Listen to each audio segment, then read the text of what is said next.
अस्सलाम वालेकुम and very warm welcome. आप देख रहे हैं प्रोग्राम गुड मॉर्निंग पब्लिक मेरे साथ, और मुझे कहते हैं सोहाब। लेकिन आज मेरे साथ अब्दुर्रऊफ साहब नहीं है। I am gonna miss him.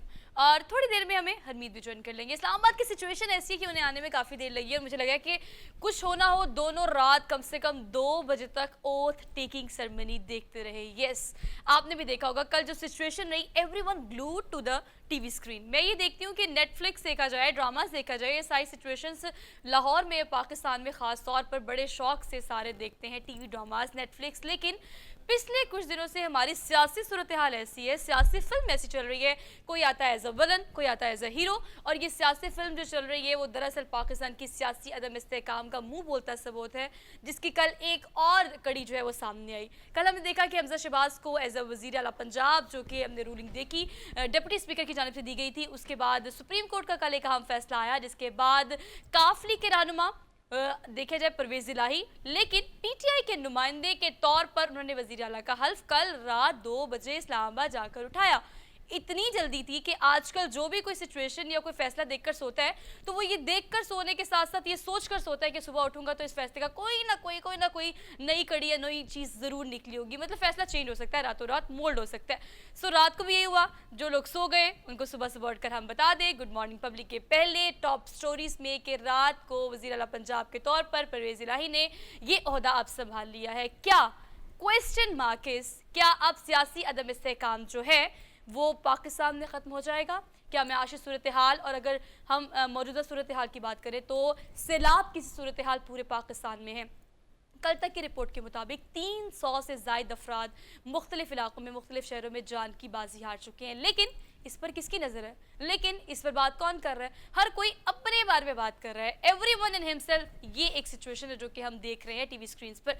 लेकिन कल जो हुआ उसके बाद अब देखना है कि नून लीग की पॉलिसी क्या हो सकती है, नून लीग की स्ट्रैटेजी क्या हो सकती है, और इसके अलावा क्या अब सियासी इस्तेहकाम पाकिस्तान में मुमकिन है? क्या ये असम्बलियाँ बनाने के बाद, पंजाब की असम्बली की सूरत हाल बेहतर होने के बाद, क्या अब हम दूसरे जो पॉइंट्स हैं, माशी सूरत हाल, महंगाई, पेट्रोल, इन पर फोकस करेंगे? वक्त तो इस चीज़ का आ चुका है, लेकिन देखना ये कि अब सियासी जमातें किस चीज़ पर सर जोड़कर तो खैर वो नहीं बैठ सकती। चले अपना अपना सही, लेकिन हमारे बारे में भी तो कोई सोचे भाई। चले जी, दिन का आगाज़ करते हैं इस थॉट के साथ कि हमने आज के दिन में जो भी काम करने हैं शुरू, उसको आज के दिन में ही मुकम्मल करने हैं, because we are in the mid of the week. आधा हफ्ता वैसे गुजर गया है, आधा हफ्ता बाकी रह गया है, तो आप इन बिटवीन किसी चीज़ के ना रहें। जो काम आज शुरू करें उसे आज ख़त्म करें। आगे बढ़ते हैं। आपको टॉप स्टोरीज में हमने पहले बता दिया कि इसी चीज़ को डिस्कस करेंगे कि आगे क्या क्या स्ट्रैटेजी किस किस सियासी जमात की क्या हो सकती है, और पाकिस्तान के बारे में कौन क्या सोचेगा। इसके अलावा मानसून की बारिशों की बात करेंगे, कराची की सूरत हाल आपने देखी, कराची में क्या सूरत हाल है। इसके अलावा बलोचिस्तान में बड़ी तादाद में ये सैलाबी रेले जो हैं नदी नालों में तग़यानी पैदा कर रहे हैं, और इसके अलावा वहाँ पर मौजूद लोग जो हैं वो रेस्क्यू किए भी जा रहे हैं, लेकिन उसके बावजूद भी सैलाब इस नौयत का है कि उसे बर वक्त उस तरह से कैटर करना मुश्किल हो रहा है। लोग अपनी जान की बाजी आ रहे हैं, अपने घरों से निकल कर दूसरी जगहों पर हिजरत करने की भी कोशिश की जा रही है, लेकिन उस तरह से इंतजाम ना होने का गिला भी जो है वो इस तरह के इलाके के जो लोग हैं वो करते हैं। इसको डिटेल में आज के प्रोग्राम में हम डिस्कस करेंगे। उसके बाद आज की टॉप स्टोरीज में हम आपको ये भी बताएंगे कि अगर हम इंसानों की बात करते हैं कि इंसान जहाँ पे होते हैं वहाँ पर हर चीज़ आबाद हो जाती है, इंसान अपना रहन सहन लॉन्च करता है, उसके बाद अपनी ज़रूरियात ज़िंदगी की तमाम चीज़ों को पैदा करने की कोशिश करता है, इन्वेंट करने की कोशिश करता है। लेकिन हम क्यों भूल जाते हैं जानवरों को? अगर हम जंगलात की बात करें और सब्ज़े की बात करें तो वो भी आबाद उसी सूरत में होते हैं जिस सूरत में वहाँ पर आप जानवरों को या चरिंद परिंदों को देखते हैं। तो हम क्यों, बहुत सारी ऐसे चरिंद परिंद हैं, ऐसे जानवर हैं जो पाकिस्तान में नापैद होते चले जा रहे हैं, और हम वो जनरेशन है जो अगर सेव कर लेंगे, अगर हम हरियाली को सेव कर लेंगे, और अगर हम सरसब्ज दरख्त लगा लेंगे, और अगर हम ये चीज़ें जो अपनी आने वाली जनरेशन के लिए सेव कर सके, तो ही शायद हम उन्हें कुछ दे सकते हैं। तो उसके लिए हम क्या कर रहे हैं इन इलाकों को, ख़ास तौर पर अगर शहरों की बात की जाए तो शहरों में तो आप ये चीज़ बिल्कुल नहीं देखते, लेकिन जंगलात में नापैद होने वाले जानवर जो हैं उनके लिए वो एनवायरनमेंट हम क्यों ख़त्म करते चले जा रहे हैं, इसको हम आज के प्रोग्राम में डिटेल में बात करेंगे कि इस तरह जंगल और कुदरती अमाद गाहें जो हैं उन जानवरों के बगैर हमें वीरान नज़र आती है, तो उन्हें आबाद करने के लिए एज ए ह्यूमन बींग हम क्या इनिशिएटिव ले सकते हैं, इसको आज के प्रोग्राम में डिस्कस करेंगे। आगे बढ़ेंगे। असातिज़ा के लिए बहुत अच्छी मैं ये समझती हूँ कि अब्दुर्रऊफ साहब भी हमेशा प्रोग्राम में ये ऐड करते हैं कि हमें थोड़ा सा टेक्नोलॉजी के साथ चलना चाहिए। Even being a parents, being a teacher, being a part of the screen और being a part of any other field, हमें ज़माने के साथ चलना बड़ा ज़रूरी हो गया है। गैजेट्स बहुत ज़्यादा आ गए हैं और अब तालीम देने के तरीक़ेकार भी चेंज हो गए हैं। ख़ास तौर पर कोविड-19 में when we switch to digital Pakistan, तो हमने पहली दफ़ा ऑनलाइन क्लासेस का रुझान देखा, जो कि मेरे ख्याल से वो कॉन्सेप्ट ना अम्मा के दिमाग में था और ना ही बच्चों के दिमाग में। बट फाइनली मैं ये कहती हूँ कि आफ्टर दिस ट्रेजिडी, लेकिन इस ट्रेजिडी ने कुछ अच्छा किया है हमारे साथ कि हमें डिजिटल पाकिस्तान पे शिफ्ट कर दिया है। अब असातिज़ा को ये सिखाना कि आप किस तरह से टेक्नोलॉजी के थ्रू बच्चों को पढ़ा भी सकते हैं और बच्चों को टेक्नोलॉजी फेमिलियर करा के इस पर हाउ टू सस्टेन, ये भी एक क्वेश्चन मार्क है। तो ये सस्टेनेबल पॉलिसी किस तरह से अपनी तालीमी निज़ाम में हम लॉन्च कर सकते हैं कि लोगों को और ख़ासतौर पर बच्चों को टेक्नोलॉजी पे शिफ्ट करके नया तरीका तालीम और नए तरीक़ों के साथ, नए गैजेट्स के साथ, नए ऐप्स के साथ किस तरह से बच्चों को पढ़ाया जा सकता है, इसको आज की टॉप स्टोरी में डिस्कस करेंगे। तालीमाबाद असातिज़ा की, दरअसल असातिज़ा की तरबियत के लिए ये ऐप बनाई है और ये कैसे फंक्शन हुई है और इसे कैसे इस्तेमाल करते हैं और बच्चे कैसे मुस्तफ़ीद होंगे, असातिज़ा को किस तरह से इस पर ट्रेंड किया जाएगा, इसको हम डिटेल में इस सेगमेंट में डिस्कस करेंगे। आगे बढ़ेंगे, आपको बताएंगे सवाद से ताल्लुक़ रखने वाले नेचर फोटोग्राफ़र।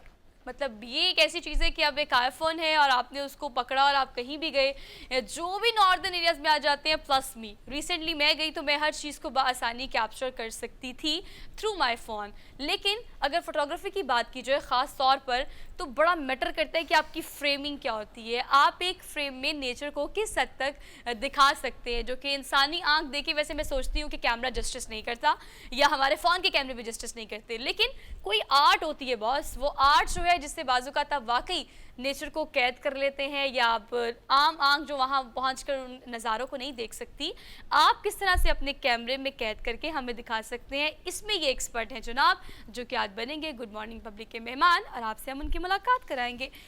ये आज की टॉप स्टोरीज हैं जो मैंने आपको बताई कि इसको हम किस किस तरह से डिस्कस करेंगे आपके साथ। अब चलते हैं अपने डेली डोज की तरफ। वेडनेसडे डेली डोज में क्या क्या है, let me share with you guys. अब हमने बात की है तो हमारी टॉप स्टोरीज जो है वो डेली डोज से लिंक करती हैं।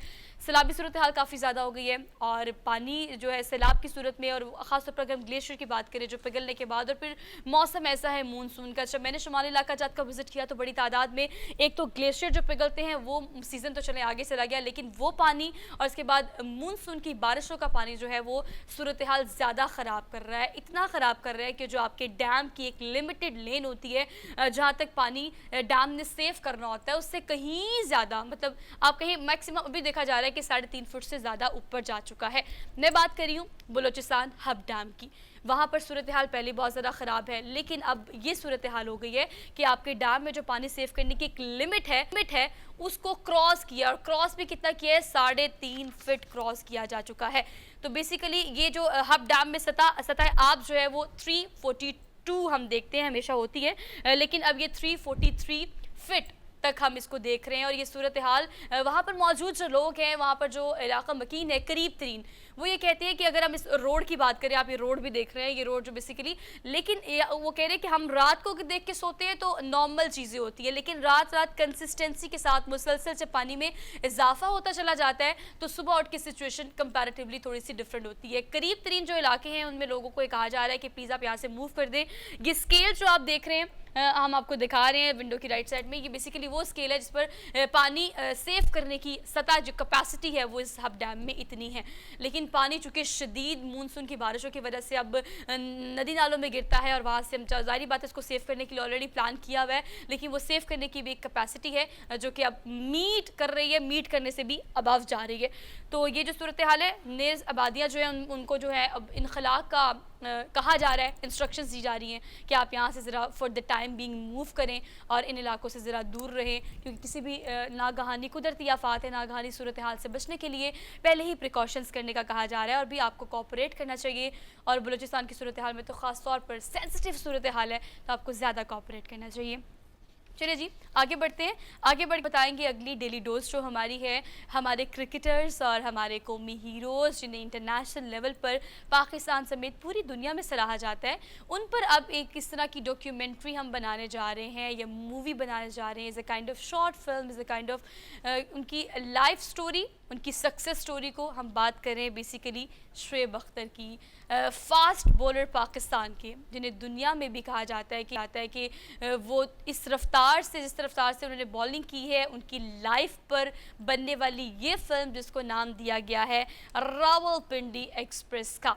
बेसिकली अगर हम क्रिकेट की बात करें, कौमी खेल तो हमारा हॉकी है, लेकिन आपको पता है कि पाकिस्तान में इंक्लूडिंग फीमेल्स, मेल्स, बच्चे, हर एज ब्रैकेट के जो लोग हैं वो क्रिकेट को बहुत क्रिटिकली एनालिसिस भी करते हैं, देखते भी हैं शौक से, और हम बड़ा पसंद करते हैं। लेकिन ये एक जो सक्सेस स्टोरी है, अगर हम अपने तमाम क्रिकेटर्स से बात करें तो ये वो लोग हैं हु मेड देमसेल्फ, मतलब उन्होंने अपने आप को खुद बनाया, ना सिर्फ पाकिस्तान में बल्कि दुनिया में भी अपनी सलाहियतों को मनवाया है। तो अब इसको चेरिश करने के लिए बेसिकली ये इंटरनेशनल एक फर्म है जो कि बनाएगी पाकिस्तान में। मतलब इसको वैसे शॉर्ट डॉक्यूमेंट्रीज तो बच्चे अपने प्रोजेक्ट्स में बनाते रहते हैं, लेकिन रावलपिंडी एक्सप्रेस नामी ये इंटरनेशनल एक डॉक्यूमेंट्री बनाई जा रही है, और ये पहली आलमी फिल्म होगी शुएब अख्तर पर, जो कि उनकी फास्ट बॉलिंग पे बनाई जाएगी। 100 मील फी घंटा की रफ्तार से जो बंदा बॉलिंग करता हो, उसका क्रेडिट तो आप सब जानते हैं, जो कि हम हर प्रोग्राम में या जहां हमें जिस प्लेटफॉर्म से मौका मिलता है हम अपने इन हीरोज़ को चेरिश करते हैं और इनकी विक्ट्रीज़ को सेलिब्रेट करते हैं। लेकिन ये जो तरीक़ाकार है कि उनकी लाइफ को सेव कर देना कैमरे की आंख से, उनकी from where they started, how they proceed, और उसके बाद किस तरह से उन्होंने तमाम विक्ट्रीज़ को पाकिस्तान के लिए अपने नाम किया, अपने आप को बनाया, और ना सिर्फ पाकिस्तान में उन्हें सराहा जाता है बल्कि अगर हम दूसरे ममालिक की बात करें तो वहाँ पर जो क्रिकेट एक्सपर्ट है वो भी इस चीज़ को एडमिट करते हैं, इस चीज़ को ऑन करते हैं कि भाई 100 मील फी घंटा की रफ्तार से जो बॉलिंग बंदा शख्स जो करता हो, जिसे हम शुएब अख्तर का नाम देते हैं, तो भी उनको चेरिश करने के लिए इससे बेहतर मुझे लगता है अपॉर्चुनिटी नहीं हो सकती कि उनको हम एक फ़िल्म की सूरत में उन्हें is a kind of gift from our side और फ्रॉम ये फिल्म इंडस्ट्री जो भी बना रही है उनकी तरफ से और हमारी तरफ से, इज़ अ काइंड गिफ्ट के उनकी लाइफ को हम सेव करना चाहते हैं कैमरे में। सो हमें इंतज़ार रहेगा इसके ट्रेलर का भी और इस मूवी का भी, और मुझे लगता है कि आप लोग को बहुत पसंद है। और हम इससे आगे बढ़ने से पहले मुझे लगता है कि अगली खबर जो है वो हमेशा अपने प्रोग्राम में डेली डोज हो या टॉप स्टोरीज़ हो, हम टेक्नोलॉजी की कोई ना कोई खबर ज़रूर ऐड करते हैं। वो इसलिए बिकॉज हम देख रहे हैं कि हम टेक्नोलॉजी के अंदर घुस गए, लेकिन हम सिर्फ फ़ोन के अंदर घुसे हैं। हमें लगता है कि technology is all about gadgets, phone है, हर चीज़ वन क्लिक पर आ गई है, लेकिन उसके बावजूद भी हमें देखना पड़ेगा कि और कौन कौन सी ऐसी फील्ड है जहाँ पर टेक्नोलॉजी इस हद तक आ गई है कि ज़िंदगी और भी और आसान तर होती जा रही है, और मुझे लगता है कि इंसान काहिल और सुस्त होता चला जा रहा है। बहरहाल ये जो हम अगली खबर हमको मतलब जो टेक्नोलॉजी रिलेटेड है वो ज़रूर ऐड करेंगे, लेकिन उससे पहले एक अच्छी खबर चीन से है। मुझे लगता है कि ये क्लिप आप लोगों ने सोशल मीडिया पर ज़रूर देखा होगा, बिकॉज सोशल मीडिया क्या ही जगह है बॉस, ऐसी जगह है कि कल जब मेरे ख्याल से ये फैसला आया दोबारा से थोड़ा पॉलिटिकल टच दे देते हैं, तो किस तरह की मीम्स मैंने सोशल मीडिया पे देखी हैं और किस तरह की ये मीम मेकर्स तो मुझे लगता है किसी और ही दुनिया से है। मतलब किस तरह की उन्होंने मीम्स बना दी, वो वीडियो हो, पिक्चर हो, या फिर आप राइट इट डाउन कुछ कर रहे हो, ये मीम्स आपने देखी होंगी बड़ी तादाद में सोशल मीडिया पे, जो कि बहुत मज़े की भी थी और किसी को हर्ट करने वाली भी थी, किसी को ट्रोल करने वाली भी थी। लेकिन फाइनली सोशल मीडिया एक ऐसी जगह है जहाँ से आपको अच्छी चीज़ें भी मिल जाती हैं। क्रेडिबिलिटी, रिलायबिलिटी की हम बात नहीं कर रहे कि आप अपना सोर्स चेक करें, लेकिन कुछ क्लिप्स हमारे पास सोशल मीडिया पे ऐसे आते हैं कि उसको देख के इंसान भी दंग रह जाता है कि यस, दुनिया में ऐसी चीज़ें भी हो रही हैं। हम आपको चीन से खबर देंगे। ये चीनी शहरी है जिन्होंने 5वीं मंजिल से गिरता हुआ ये बच्चा कैच कर लिया था, और आप देखिए कोई रेस्क्यू ऑपरेशन नहीं हुआ, बच्चा लटक रहा था, और रैंडमली मेरे ख्याल से एक फ़ीमेल भी है इस वीडियो में, अगर ये वीडियो दिखा सके हमारी टीम आपने बल्कि ये क्लिप ऑलरेडी देखा होगा। बच्चा नीचे गिरने लगता है और वो ऑलरेडी ऊपर लटक रहा होता है। मतलब आप ये देखिए, मेरे ख्याल से मुझे ऐसा लगता है कि अम्मा अब्बा वहाँ नहीं है और ये सिर्फ खेल रहा है, खेलने की हद तक वहाँ पर मतलब बच्चों को बाजू का बड़ा ख्याल करना पड़ता है, ख़ासतौर पर अगर आप हाई राइज बिल्डिंग्स में रह रहे हैं। यू कैन सी दिस, ये वो क्लिप है जिसमें बच्चा ऊपर से गिरता है, नीचे से चीनी शहरी जो है वो उसे फौरी तौर पर कैच कर लेते हैं। बड़ा क्यूट सा प्यारा सा बच्चा है, लेकिन उसे बिल्कुल नहीं पता कि वो क्या करने जा रहा था। और अहम बात यह कि भाई आपके अम्मा अब्बा को भी नहीं पता कि बच्चा बाहर लटक रहा है, आप उसका थोड़ा ख्याल कर लें, आप उसको थोड़ा देख लें कि भी वो कहीं किसी डेंजर में तो नहीं है। लेकिन नीचे बड़ी तादाद में जो है वो पुलिस भी आ गई और सारे शहरी खड़े हो गए। बस नहीं पता था तो अंदर अम्मा अब्बा को नहीं पता था, लेकिन बच्चा चूंकि कोशिश इसी में था कि वो इसको जंप करें, पता नहीं यही कोशिश थी, मुझे तो देखने में यही लग रहा है। बिकॉज जिस तरह से वो बच्चा एक टांग टेरेस से बाहर निकाल कर लटका हुआ है, तो वो ये सोच रहा है कि मैं यहाँ से नीचे जाऊँगा तो आई कैन जंप, और आई कैन जंप लाइक मैं बड़ा आसान है मेरे लिए। लेकिन जी अल्लाह ने इसकी जान रखी और इसको नीचे खड़े बड़ी तादाद में शहरी जो इर्द उधर थे वो भी आ गए, पुलिस भी आ गई। पुलिस मेरे ख्याल से ऊपर अपने वो जो फ्लैट है वहाँ पहुँची है हाई राइज बिल्डिंग में, और नीचे जो शहरी है उसने कैच कर लिया। इस तरह का एक और क्लिप भी था, I have seen that on social media, वो भी इसी तरह का ही था। लेकिन चलें, जिसकी अल्लाह ने जान रखी उसके लिए सोर्स मुख्तलिफ भी हो सकते हैं जान बचाने के। लेकिन अब अगली खबर जो है वो इसी है कि अगर आप किसी बीमारी में हैं और अगर आप किसी इस तरह की सिचुएशन में हैं कि आपको कोई बीमारी डायग्नोस करने में मसला हो रहा है, अपनी जान सबको प्यारी होती है और ये बड़ा आम सा एडवर्ब है कि भी जान है तो जहान है, लेकिन हम इसे इतना लाइट लेते हैं, इतना लाइट लेते हैं। मुझे ऐसा लगता है कि जान है तो जहान है ये सिर्फ हम इसे एडवर्ब के तौर पर लेते हैं, इसे पढ़ लिया बचपन में किताबों में, और बड़े होकर अगर हमने किसी को कोई टॉन्ट करना है, किसी को कोई कॉमेंट करना है, किसी को समझाना है, तो नसीहत करने के लिए हम कहते हैं बॉस जान है तो जहान है। लेकिन ये इतनी इंटेंसिटी वाली बात है कि आपकी जान है तो आप सब कुछ कर सकते हैं। तो बीमारियों से बचने के लिए या बीमारियों को डायग्नोस करने के लिए अब ये बरकी हार है। ये वो टेक्नोलॉजी की खबर है जो कि आज के हमारे डेली डोज का हिस्सा है, जो कि मैंने आप लोगों से शेयर करनी थी। ज़रा इसको और डिटेल में आप लोगों से शेयर कर लेते हैं बॉस, कि ये एक ऐसा हार है जो कि आप गले में पहने, मैंने भी वैसे पहना हुआ है, बट दैट इज़ नॉट बरकी at all.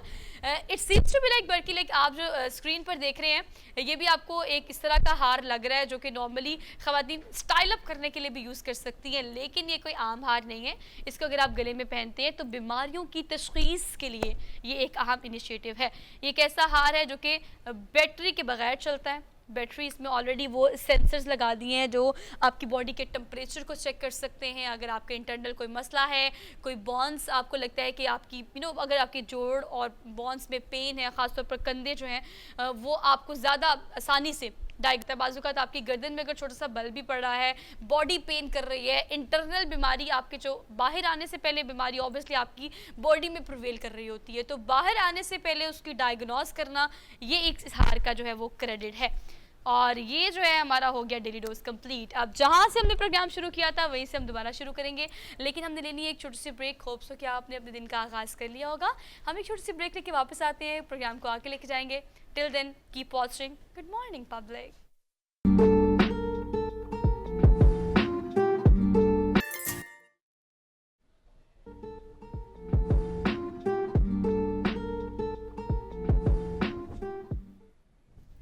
Welcome back after the break. Basically हुआ ये है कि आईएफपी मेरी बंद थी और मुझे नहीं बताया कि हम ब्रेक के बाद वापस आ गए हैं, लेकिन चलिए हम वापस आ गए तो जी आगे बढ़ते हैं। आपको बताएं कि रात के अंधेरों में ये सियासी फिल्म जो अब चलना शुरू हो गई, ये ट्रेंड सियासत में पहले नहीं था। रातों को अदालतें खुलने के साथ साथ अब रातों को ऑथ टेकिंग सेरेमनी भी होना शुरू हो गई है। रात 2 बजे पीटीआई इनके जो नुमाइंदा है और काफली के रहनुमा परवेज़ इलाही को वज़ीर आला पंजाब का ओथ दे दिया गया। वो ओथ टेकिंग सेरेमनी हुई इस्लामाबाद से। हरमीत ने हमें ज्वाइन कर लिया, मेरे ख्याल से वो लेट भी इसीलिए थे कि रात 2 बजे तक मेरे ख्याल से ये सेरेमनी देखते रहे या फिर मेरे ख्याल से सेरेमनी में होंगे। तो हरमीत आपको वेलकम कह देते हैं आज के शो में मेरी तरफ से। अस्सलाम वालेकुम, गुड मॉर्निंग, कैसे हैं आप? वालेकुम सलाम, सत श्री अकाल, गुड मॉर्निंग। सुहा, बिल्कुल आपकी बात दुरुस्त है कि एक नई रीत, एक नया रिवाज जो है वो चल पड़ा है। सही बात है। पहले रात 12 बजे अदालतें खुलती हैं, उसके बाद अब ओथ जो सेरेमनी है वो भी रात 2 बजे, और वो भी अचानक तैयारे में आके इस्लामाबाद लैंडिंग करना। खैर मैं तो नहीं था उसमें, लेकिन ये है कि बहुत सारी चीज़ों के हवाले से, और ख़ासकर परवेज़ इलाही साहब जो है वो चाह भी यही रहे थे कि जैसे ही मनसब वो संभाले तो बहुत सारी चीज़ों के हवाले से वो पहले भी ऐलानात कर चुके थे, और बड़ा मुश्किल था। 3 दिन मुसलसल 2 दिनों के दलाइल, और उसके बाद जब फिर वो फैसला आया और आपने देखा कि बाइकाट का जो सिलसिला था वो भी चल पड़ा हुक्मरान जमात की जानिब से, कि उन्होंने कहा कि हम अदालती जो फैसला है वो नहीं मानते, इनकारी हैं। लेकिन ज़ाहिर बात है वो समझ चुके थे, जान चुके थे कि उससे कबल के जो दलाइल चल रहे थे उसी में अंदाज़ा हो चुका था कि फ़ैसला उन्हीं के ख़िलाफ़ आना है, क्योंकि फ़ैसला इतना मुश्किल नहीं था। सिर्फ एक आर्टिकल की तशरीह करनी थी, और आर्टिकल की तशरीह वो तशरीह वो मांग रहे थे, और उसमें इतना कुछ वो था नहीं। लेकिन फिर भी अदालत ने बड़ा टाइम दिया, बहुत टाइम दिया, सब तमाम तर जो दलाइल थे वो सुने। हाँ, और उस सुनने के बाद वो फैसला जो सामने आया। लेकिन फैसले से आप देखें ना कि एक गैर यकीनी सी सूरत हाल, एक बहुत बड़ा सूबा पंजाब की अगर हम बात करें तो पंजाब एक बहुत बड़ा सूबा है और बहुत सारे मसाइल, बहुत सारी चीज़ों का उसको सामना है इस वक्त। अगर आप देखें कि जब वहाँ पे हुकूमत होती है और हुकूमत थी तो बहुत सारी चीज़ें बड़े सॉफ्ट तरीके से जा रही थी, लेकिन अब आप देखें ना कि जो ब्यूरोक्रेसी है वो भी स्टॉप है, इदारे भी उसी तरह काम एक्टिव नहीं है, बहुत सारी चीज़ें रुकी हुई हैं। तो कम से कम इस सूबे को किसी न किसी तरीके से हैंड ओवर तो करना था। और मेरे ख्याल में परवेज़ इलाही साहब को यही भी जल्दी देखिए भाई आप जल्दी जल्दी संभालें, क्योंकि बहुत मुश्किल से ये सुबह मुझे परवेज़ मुशर्रफ के बाद दोबारा वज़ीर आला शिप का, सीएम शिप का मुझे ओहदा मिला है, तो ये भी था। लेकिन बहरहाल अब बहुत बड़े चैलेंजेस और भी हैं अच्छा, आपको और पता है हरमीत, ये जो पीडीएम के लिए बहुत मुश्किलात इंटरेस्टिंग मेरे सी, ख्याल में मजीद इजाफा होगा। अच्छा ये जो एक्शन पर अजीबो गरीब से भी कह सकते हैं, इंटरेस्टिंग भी कह सकते हैं, ये जो रिएक्शंस आ रहे हैं ना, ज़रा उसका भी जिक्र कर लेते हैं। मुख्तलिफ ट्वीट्स आई। सबसे पहले तो एक ट्वीट आई लंदन से, नवाज शरीफ ने ट्वीट की, उन्होंने कहा कि जी 3 जजेस को मैं सलाम देता हूँ, पाकिस्तान को एक तमाशा बना दिया है, पाकिस्तान बिकेम सर्कस, और इस तरह की ट्वीट चले। पहले तो नवाज शरीफ की जानिब से आई। फिर अगर हम बात करें मरीम नवाज की, वो कहती है एक जुडिशल कॉल जो है ये उसकी एक एग्जाम्पल है, लाइव एग्जाम्पल है कल का जो डिसीजन सुप्रीम कोर्ट ने दिया। उसके बाद हम हमेशा इंतजार करते हैं, आपको पता है शेख रशीद साहब हमेशा कोई ऐसी बात करते हैं या तो वो कंट्रोवर्शियल होती है या वो प्रोडिक्शन होती है। तो जो ये हम शेख रशीद साहब ने क्या कहा, उन्होंने कहा भाई अब तो है विफाक की बारी। इन ट्वीट्स को आप कैसे देखते हैं? मतलब मैं तो सोशल मीडिया कल देख रही थी, तो मैंने ब्रेक से पहले भी जिक्र किया कि ये क्या ही जगह है सोशल मीडिया। मतलब अगर पीटीआई के तमाम हीरोज़ की बात करें तो वो उन्होंने बहुत जश्न मनाया, हर सिटी में रात को निकले और नारे लगाए और ढोल की ताप पे भंगड़े डाले, मिठाइयाँ तकसीम की। लेकिन अगर नून लीग की बात करें तो ट्वीट्स पे जोर था। और मुख्तलिफ ये जो मीम्स मैंने देखी है ना Harmeet, that meme was amazing. Meme makers का तो मुझे पता ही नहीं कि वो कहाँ से सोचते हैं और वो क्या सोचते हैं। नहीं, बात आपकी दुरुस्त है, लेकिन अनफॉर्चुनेटली सुहा अगर हम देखें ना हमारे मुल्क में अब क्या हो रहा है कि ऐसा ट्रेंड चल पड़ा है कि अगर कोई फैसला वो मेरे हक में आता है तो भाई सारी चीज़ें ठीक हैं, बिल्कुल सब चीज़ें बिल्कुल ज़बरदस्त काम कर रही हैं। यही 3 जजेस उस बिच में भी शामिल थे जब इमरान खान साहब के हवाले से जब फैसला आया था और उसके खिलाफ फैसला आया था, तो उसमें हमने एक चीज़ देखी थी कि जो पीडीएम है यानी जो हुक्मरान जमात है, इत्तेहाद जितना भी इनका है, तो सारे बड़े मुतमईन थे और बड़ी बड़ी अदालत के हवाले से उनकी बड़े बड़े ट्वीट्स वो आज भी सोशल मीडिया पर पड़े हैं। और अच्छा मरीम नवाज ठीक है साहिबा हमीद, ने आप जो एक बात बात कर रहे भी हैं ना की बिल्कुल थी। ठीक है, आपकी बात पे ना ये जवाब हम ले लेते हैं। एजाज सैयद साहब हमारे साथ मौजूद है, सीनियर सहाफ़ी हैं, सीनियर एनालिस्ट हैं। आपको आज के प्रोग्राम में खुशामदीद कहते हैं। How are you sir? जी मैं सर बताइएगा, पहले तो ये कहिएगा, दोनों बातों का जवाब एक साथ दे दीजिएगा कि जो ट्रेंड चला है रात 12 बजे अदालतें खुलने का, 2 बजे ओथ टेकिंग सेरेमनी होने का, चलिए ओथ टेकिंग सेरेमनी हो गई। अब पंजाब की असेंबली की जो सूरत हाल है कि डिप्टी स्पीकर की रूलिंग को कल अदम करार दिया और काफ लीग के रहनुमा और पीटीआई के जो नुमाइंदा हैं उनको वज़ीर आला पंजाब बना दिया गया, परवेज़ इलाही को। क्या अब सियासी अदम इस्तेहकाम जो पंजाब में चल रहा है या पूरे मुल्क में चल रहा है वो किसी जगह जाकर रुक जाएगा? क्या अब सूरत हाल बेहतर होती नजर आ रही है आपको? बात यह है मोहतरमा कि सियासी अदम इस्तेहकाम जो है वो तो नहीं रुकेगा, इसमें तो कोई दो राय नहीं है ठीक कि वो रुकेगा। बात यह है कि ये सियासी अदम इस्तेहकाम क्यों पैदा होता है। अभी मुझसे पहले जो साहब बात कर रहे थे, मेरे इल्म में नहीं है कौन बात कर रहे थे, उनका बड़ा एहतराम। पाकिस्तान का एक माजी है और पाकिस्तान की एक तारीख है और हाल भी है। जो हमारा हाल है हमारी कल से निकला है, जो कल हुआ था उसकी वजह से आज है। क्या पाकिस्तान की तारीख में हमारी इस्टेब्लिशमेंट रोल अदा नहीं करती रही सियासत में? आज उन्होंने ऐलान कर दिया कि हम नहीं, न्यूट्रल है, ठीक है, अच्छी बात, लेकिन तारीख में वो अदा करते रहे हैं रोल। क्या पाकिस्तान की तारीख में अदालतें सियासी फैसले नहीं करती रही, सियासत में मुदाखलत नहीं करती रही? क्या हमारी तारीख में अदालतें वज़राए आज़म को और वज़राए आला को घर नहीं भेजती रही? भेजती रही। और बदकिस्मती ये है कि इसके जो फुटप्रिंट्स हैं वो आज भी कहीं ना कहीं नजर आते हैं। आज जो गुज़िश्ता रात फैसला हुआ जिसकी वजह से आज वज़ीर आला बने हैं परवेज इलाही साहब, अच्छी बात है वो वज़ीर आला बने हैं, कोई इस पे किसी को एतराज नहीं करना चाहिए, लेकिन हकीकतें कुछ हैं जिनसे जिन्हें हम नजरअंदाज नहीं कर सकते। हकीकत ये है कि एक वकील साहब है, उन्होंने अदालत के अंदर, मैं चूंकि अदालत में रहा हूं, मैं प्रोसीडिंग सारी सुनता रहा हूं, सही। और मुझे उनकी जो आर्ग्यूमेंट है उसने बड़ा अट्रैक्ट किया। अच्छा। सलाउद्दीन अहमद साहब, उन्होंने एक बड़ी अच्छी मैं चाहता हूं कि वो मैं यहाँ पे दोहराऊं। उन्होंने, वो चौधरी शुजात हुसैन के वकील थे अदालत के अंदर, तो उन्होंने जैसे कहते हैं ना, कई से बाहर निकल के बात की। उन्होंने अपना जब आर्ग्यूमेंट कंक्लूड किया तो उन्होंने कहा कि we have seen the wonders of Sharif and we are also witness to the glorious past of Chaudharys of Gujarat. Heavens will not fall if any one of them become Chief Minister of Punjab, but heavens will fall if the people will take this impression that only few judges are making the political decisions. ये पूरी जो बात आप कर रही है ना, उसका लुबे लबाब है कि परवेज इलाही वजीर आला बनते या हमजा रहते, कोई क़यामत नहीं गिर जानी थी। इन दोनों का जो माजी है वो हम देख चुके हैं, दोनों खानदानों का माजी देख चुके हैं। दूध और शहद की नहरें जितनी दोनों खानदानों से निकली हैं वो आपको भी पता है, मुझे भी पता है, लेकिन इस बात पे जरूर क़यामत गिरी और गिरेगी कि लोग ये तासुर लेने लग पड़ेंगे कि जो बाज जजेस हैं वो इस बेंच पे फैसले कर रहे हैं, पॉलिटिकल फैसले वो कर रहे हैं, बाकियों को शामिल नहीं कर रहे।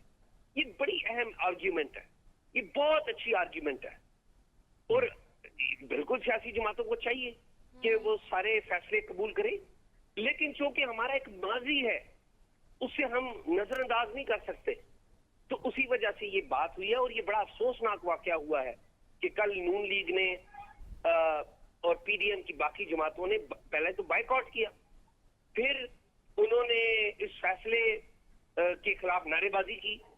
ये अफसोसनाक है, लेकिन ये अफसोसनाक होने की कुछ वजूहात भी हैं। क्या फर्क पड़ जाता अगर फुल कोर्ट बन जाती, फैसला यही आता, यही फैसला आता। तो देखिए, अगली बात तो थी कि ये इस नौबत तक बात पहुंचती है जी। अब पहुंच गई है, तो अब क्या क्राइसिस खत्म हो जाएगा? नहीं खत्म होगा क्राइसिस। क्राइसिस इसलिए खत्म नहीं होगा कि इमरान खान साहब चाहते हैं कि नए इंतखाबात हों, क्योंकि उन्हें इस बात का यकीन है कि वो इस वक्त शोहरत की बुलंदियों पर हैं, और उन्हें यकीन है कि वो 2 तारीख अक्सरियत ले लेंगे। वो हर मुमकिन कोशिश करेंगे परवेज इलाही साहब के जरिए, चौधरी परवेज इलाही साहब के जरिए, कि वो फेडरल जो गवर्नमेंट है उसको डिस्टेबलाइज करें, उसको काम न करने दें। वफाक के लोगों को का दाखिला बंद होगा यहाँ पर इस्लामाबाद में, जिस तरह के आपको पता है कि उन्होंने अनाउंस भी किया था कि हम परवेज इलाही, हम राना सनाउल्लाह जो वज़ीर दाखिला है और अता तारड़, उनका जो दाखिला है वो पंजाब में बंद करेंगे, और इसके जवाब में ये जो मरकज में बैठे हुए हैं ये भी उनके खिलाफ इक़दाम करेंगे। तो ये एक नई लड़ाई, एक नई। अच्छा एजाज सैयद साहब, जिस तरह आपने फरमाया कि इसमें कोई शक नहीं है एजाज साहब के एस्टैब्लिशमेंट का कोई ना कोई रोल होता है, पॉलिटिकल पार्टियों को भी पता है, साफियों को भी मालूम है, अदलिया में किस तरह किरदार उनका अदा होता है, माजी में भी हमने देखा, भी हम देख रहे हैं। लेकिन अब जो हम देखें आईनी तौर पर, तो अब एक हुकूमत बन गई है अदालत के अहकामात के बाद। अब आप क्या देखते हैं कि पीटीआई जो है अब इसके आने के बाद पंजाब में, क्योंकि ज़मीनी इलेक्शन में उसको एक भरपूर कामयाबी तो मिली है, लेकिन आने वाला जो इलेक्शन है, क्योंकि अब बार बार तहरीक इंसाफ के जितने भी रहनुमा हैं उनकी जानिब से आम इलेक्शन की बात की जा रही है, तो ऐसे में पंजाब को पर गिरफ्त जो है कितनी मजबूत हो जाएगी पीटीआई की? सर देखिए, मुझे इस बात पे डाउट नहीं है कि पीटीआई की गिरफ्त पंजाब में मजबूत नहीं होगी, मुझे लगता है कि मजबूत होगी, लेकिन पंजाब में गिरफ्त मजबूत होने का मतलब ये बिल्कुल भी नहीं है कि क्राइसिस खत्म हो जाएगा। असल मसला क्राइसिस है, बिल्कुल ऐसे है। असल मसला क्राइसिस है, और वो क्राइसिस रहेगा अनटिल और unless you don't have the new election. जो पीडीएम की जमातें हैं वो इलेक्शन नहीं करवाना चाहती, वो चाहती है कि हम अपने वक्त के ऊपर इलेक्शन करवाएं। पीटीआई चाहती है कि इलेक्शन हो, तो क्राइसिस तो होगा कि उधर से पंजाब ने ऐसे इकदाम करने, इधर से मरकज ने ऐसे इकदाम करने। आप देखें ना, आगाज ही इसका गलत हो गया। चले अदालत ने फैसला कर दिया था, उसके खिलाफ भी बातें हो गई, सब कुछ हो गया, लेकिन गवर्नर ने जिस तरह यहाँ पर सदर ममलकत ने वजीर आजम से हलफ नहीं लिया था, उसी तरह गवर्नर साहब जो है उन्होंने कहा कि हम तो हलफ नहीं लेंगे वजीर आला से। तो टिट फॉर टैट हो रहा है। जो कुछ इमरान खान साहब मरकज में करते आए हैं वो अब सूबे में उनके साथ ये कर रहे हैं, गलत कर रहे हैं। इमरान खान साहब ने भी अच्छा काम नहीं किया और ये भी अच्छा नहीं काम कर रहे, लेकिन नुकसान किसका होगा? पाकिस्तान में डॉलर की फ्लाइट तेजी से निकल रही है, अब डॉलर ऊपर से ऊपर जा रहा है। अच्छा, और फिर हमारे पास जो रिजर्व्स हैं वो कम से कम होते जा रहे हैं। पेट्रोल प्राइसेस जो है वो आसमान से बातें कर रही हैं। अच्छा इजाज़ साहब, ये तो हम कहिएगा क्या सारी करेंगे? सूरत हाल जो आप असल डिस्क्राइब कर रहे हैं, आप बिल्कुल ठीक कह रहे हैं कि ये अभी सूरत हाल, आपने ये भी कहा कि चलो जो होना था वो हो गया, डैमेज इज डन, हम चले ये कह लेते हैं। लेकिन अब अगर सूरत हाल देखी जाए, वे फॉरवर्ड क्या होना चाहिए? अगर परवेज़ इलाही ने एज ए CM पंजाब हलफ ले लिया है तो 1 साल यानी अगले साल अगस्त तक अगर हमें चीज़ों को ड्राइव करना है, बेहतर करना है, तो आपको क्या लगता है कि किस तरह से सस्टेनेबिलिटी को लेके आया जा सकता है या किस तरह से काम करके चीज़ें बेहतर की जा सकती है अगर 1 साल फॉर एग्जांपल ड्राइव भी करना है तो? देखिए, इस बात का फैसला परवेज इलाही ने या हमजा ने नहीं करना, ना शहबाज शरीफ ने करना। अच्छा, ये जो स्टेबिलिटी है इसका फैसला करना है इमरान खान साहब ने।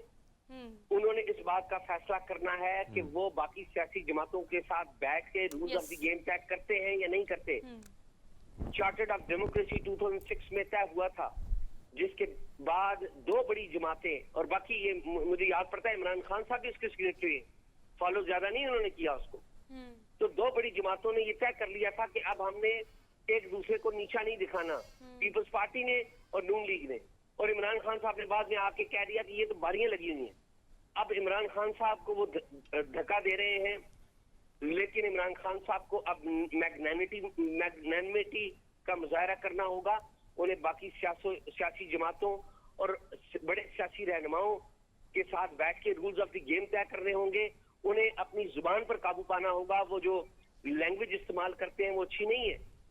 तो अगर इमरान खान साहब बड़ेपन का मुजाहरा नहीं करेंगे तो ये क्राइसिस बढ़ता रहेगा। इमरान खान साहब कल पावर में भी आ जाए तब भी ये क्राइसिस रहेगा, क्योंकि बाकी जमातें इनके पीछे पड़ी रहेंगी, महंगाई ऊपर जाती रहेगी। ये कहिएगा पावर की बात करें, इमरान खान के अच्छा, डिसीजन लेने की एजाज सईद साहब, एक बात जिस तरह आप फरमा रहे हैं कि अगर पॉलिटिकल पार्टीज को हम तमाम तर देखें, खान साहब की बात की कि अगर वो अपना लबो लहजा अपना जिस तरह वो इस्तेमाल करते हैं वो चीज़ अगर वो चेंज नहीं करेंगे, बाकी वो तो आपने साइड पे कर दिया। लेकिन सर अब बाकी तो भी बैठने को तैयार नहीं है, पॉलिटिकल पार्टियां एक दूसरे के साथ बैठने को तैयार नहीं है। कहीं से ऑफर आती है कि एस्टेब्लिशमेंट की कि हम नरम मुदाखलत के लिए तैयार हैं, तो उसको भी तनकीद का निशाना बनाया जा रहा है। यानी अगर कोई सालसी का किरदार भी अदा करे तो वो भी नहीं आ सकता। तो ऐसे में ये सिस्टम तो है, ये जिस तरह जा रहा है, जिस तरह एक अनस्टेबिलिटी जा रही है, मईशत के हवाले से आप देखें या पॉलिटिकल देखें, तो मुल्क का फ्यूचर कोई अच्छा नहीं नजर आ रहा है। तो किरदार किसने अदा करना होगा? सालसी को हमने एक्सेप्ट नहीं करना है, अपना उन्हें बैठना नहीं है। भाईजान, पहली बात यह है, मैं बड़े अदब से कहूंगा, आपने नर्म मुदाखलत भी देखी हुई है और आपने सख्त मुदाखलत भी देखी हुई है। 12 अक्टूबर 1999 को आपने सख्त मुदाखलत देखी। फिर जनवरी 2008 में जो इंतखाबात हुए उसके बाद हम उसके बाद से आज तक हम नर्म मुदाखलत ही देखते रहे। मसला हल नहीं हुआ। ये मसला उस वक्त हल होगा जब सियासतदान मिलकर बैठेंगे। सालस नहीं, सालस भी सियासतदान है, मसले का हल ही सियासतदान है। सही। ये जो सालस हैं ये मसला पैदा करते हैं, वो अदलिया की सूरत में हो या इस्टेब्लिशमेंट की सूरत में। तो सियासतदानों को मैच्योरिटी दिखाना होगी। और आपने कहा ना कि सियासी जमातें नहीं बैठेंगी, मेरा नहीं ख्याल कि कोई सियासी जमात ना बैठने के लिए तैयार हो। सारी जमातें इमरान खान को एक रियलिटी तस्लीम करती हैं और इमरान खान भी इनको रियलिटी तस्लीम करते हैं। अब सवाल यह है कि इनको बैठना कब है, सालसों के जरिए बैठना है या इंडिपेंडेंट बैठना है। इमरान खान साहब ने अभी भी बड़े डिटेल में इस चीज को डिस्क्राइब करने की कोशिश की। सारी सियासी जमातें दूसरी सियासी जमातों के पावर को और टीम को मानती हैं। इस वक्त सूरत हाल ऐसी है कि तमाम सियासी जमातें जमहूरियत की खातिर अगर साथ बैठेंगी तो ही पाकिस्तान के मसले का हल निकाला जा सकता है। हमने एक छोटी सी ब्रेक लेनी है, वापस आते हैं। Keep watching good morning public.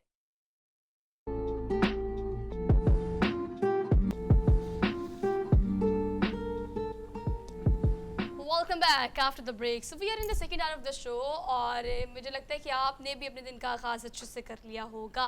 So good morning from my side.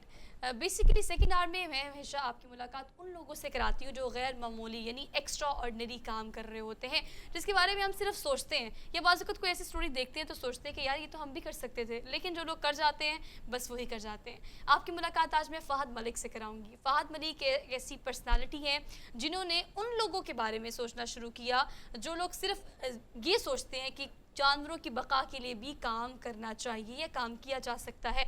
जहाँ इंसान जाता है वहाँ पर आबाद कर देता है, चाहे वो जंगल हो, वीराना हो। लेकिन अगर हम जानवरों की बात करें, जैसे इंसान दरख्तों पे जाके नहीं रह सकता, उस तरह से चरिंद परिंद और वो तमाम जंगली हयात जो कि जंगल में खुश रहते हैं, वो घरों में खुश नहीं रह सकते। इस तरह से जंगली हयात की लाइफ को सेव करने के लिए और ख़ास तौर पर वो जानवर जो अब नापैद होते चले जा रहे हैं पाकिस्तान में, उनकी बका के लिए फ़हद दिन रात काम कर रहे हैं। किस मिशन के तहत काम कर रहे हैं हम इनसे जान लेते हैं। अस्सलाम वालेकुम फ़हद। जी वालेकुम अस्सलाम। जी अल्हम्दुलिल्लाह, थैंक मैं यू सो खैरियत मच से फॉर हूँ। Being here, good to see you. बताइएगा अगर हम इस मिशन की बात करें, इसको आपने मिशन अवेयरनेस फाउंडेशन माफ जो आपके काम कर रही है, जी। इसको आपने किस सोच के तहत बनाया और किस तरह से इस पर काम कर रहे हैं और कब से कर रहे हैं? मैं तो बेसिकली जंगली हयात के तहफ़्फ़ुज़ के लिए पिछले 10 साल से काम कर रहा हूँ पूरे पाकिस्तान में ऑनलाइन। लेकिन अगर उससे भी पहले की बात करूँ तो बचपन से ही जो हमारे इर्द गिर्द परिंदों के बच्चे घोंसलों से गिर जाते थे या घरों के अंदर आम तौर पे छोटे मोटे सांप और जो रेंगने वाली छिपकलियाँ जैसा कि इंडियन मॉनिटर लिजर्ड है, तो मैं लोगों के घरों से उनको रेस्क्यू करके इंसानी आबादी से दूर ले जाके छोड़ा करता था। अच्छा।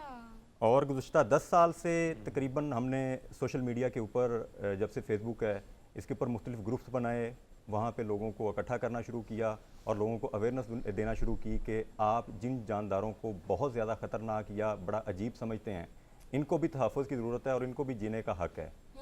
तो फिर हमने वहाँ पे लोगों को मुख्तलिफ़ अक़साम के जानवरों, परिंदों और अपना रेंगने वाले जानवरों की तस्वीर, वीडियोज़ और उनके मतलब जो उर्दू ज़ुबान में नॉलेज है वो शेयर करना शुरू किया ताकि ज़्यादा से ज़्यादा लोगों को अवेयरनेस मिले। अच्छा, ठीक है फ़हद, ये बताइएगा कि इस सारी सिचुएशन में आपने ये इनिशिएटिव तो ले लिया, लेकिन you want cooperation as well कि बहुत सारे लोग ऐसे हैं जिन्हें पेट्स का बड़ा शौक है। हमने तो पता नहीं कैसे कैसे पैकेजेस देखे हैं। हैव यू सीन दैट मुख्तलिफ सोशल मीडिया प्लेटफॉर्म पे लोगों ने घरों में शेर भी रखे हुए हैं, लोगों ने घर में पता नहीं किस किस नौयत के जानवर बिल्कुल रखे हुए हैं। ऐसे अब उनको उस माहौल से निकाल के अपने घर के माहौल में रखना उनकी ज़िंदगी कम करने के मुतरादिफ है। इन लोगों के लिए क्या काम किया जा रहा है या इन लोगों को आप क्या कहना चाहते हैं? इसमें देखें, ये लीगल तरीके से रखा जाता है और इसमें वाइल्ड लाइफ डिपार्टमेंट जो है ऐसे Involve लोगों होता को है। हाँ जी इन्वॉल्व होता है और वो लाइसेंस वगैरह जारी करते हैं ताकि जो लोग शौकीन हैं वो अपने शौक़ से चाहे शेर रख लें या चाहे कोई भी जंगली जानवर अपने घर में रखें। लेकिन हम थोड़ा सा इससे हट के काम कर रहे हैं। हम जो हमारी लोकल वाइल्ड लाइफ है इसके तहफ़्फ़ुज़ के ऊपर काम कर रहे हैं। अच्छा। और उसमें चाहे टोटल मुख्तलिफ़ अक़साम के बर्ड्स हैं, रेंगने वाले जानवर हैं या मैमल्स हैं, तो वो घरों में रखने की बजाय हम उनको उनके कुदरती माहौल में रखने की जो है वो कोशिशें कर रहे हैं ताकि लोग इस तरफ आके बजाय इनको मारने के या सिर्फ अगर पसंद आ गया तो घर में रखने के, इनको इन्हीं के कुदरती माहौल में रहने हाँ, दें। बिल्कुल ऐसे। जी हरमीत।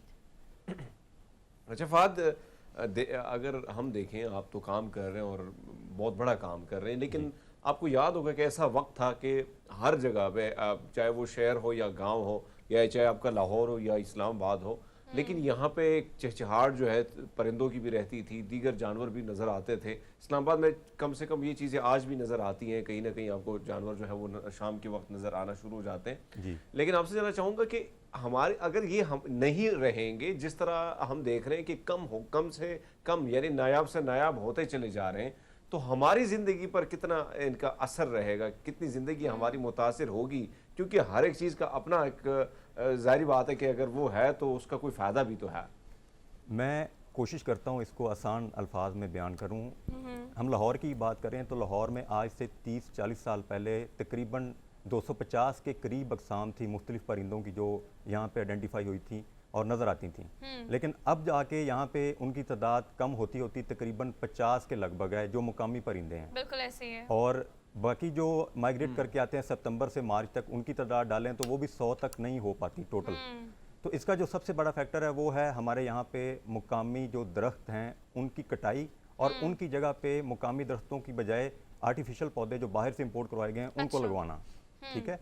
और दूसरी जो रीज़न है वो है यहाँ पे चीलें और कौवे, इनकी तादाद जो बड़ी है उसमें ये छोटे परिंदों का शिकार करते हैं और इनकी तादाद बढ़ने की जो वजह है वो भी आपके सामने, एक तो सदके का गोश्त जो बहुत ज़्यादा हमारे यहाँ पे लाहौर शहर में मुख्तलिफ जगहों पे सड़कों पर लोग दे रहे होते हैं। और दूसरी वजह जो है वो है छोटे परिंदे जो मुख्तलिफ कीड़े मकोड़ों को खाते थे, उन कीड़े मकोड़ों को ख़त्म करने के लिए हमने जहरीले केमिकल जो हैं उनका इस्तेमाल किया है। अब कीड़े मकोड़े ख़त्म हुए हैं तो जो छोटे परिंदे वो लाहौर से माइग्रेट कर गए हैं। अच्छा, आपको पता है फहद, आप इतनी अच्छी से चीज़ों को कनेक्ट कर रहे हैं ना कि कीड़े मकोड़ों से आपने शुरू किया, फिर वो छोटे चरिंद परिंद जो कि उनका खुराक हुआ करते थे, उसके बाद हमने देखा कि आगे आपने बड़े जानवरों की, बड़े चरिंद परिंद की बात की जो कि छोटे परिंदों को खा लेते हैं या फिर नहीं छोड़ते या शिकार कर लेते हैं। लेकिन इस सूरत हाल में हम देखें, हम मिस करते हैं हरमीत उस टाइम को, सुबह सुबह उठ के चरिंद परिंद का चहचहाना, वो आवाज़ें, और हमें लगता है कि हम किसी गाँव में, किसी ऐसी एरिया में या नॉर्दर्न एरियाज़ में जाएंगे तो ही हम कुदरत के करीब हो सकते हैं।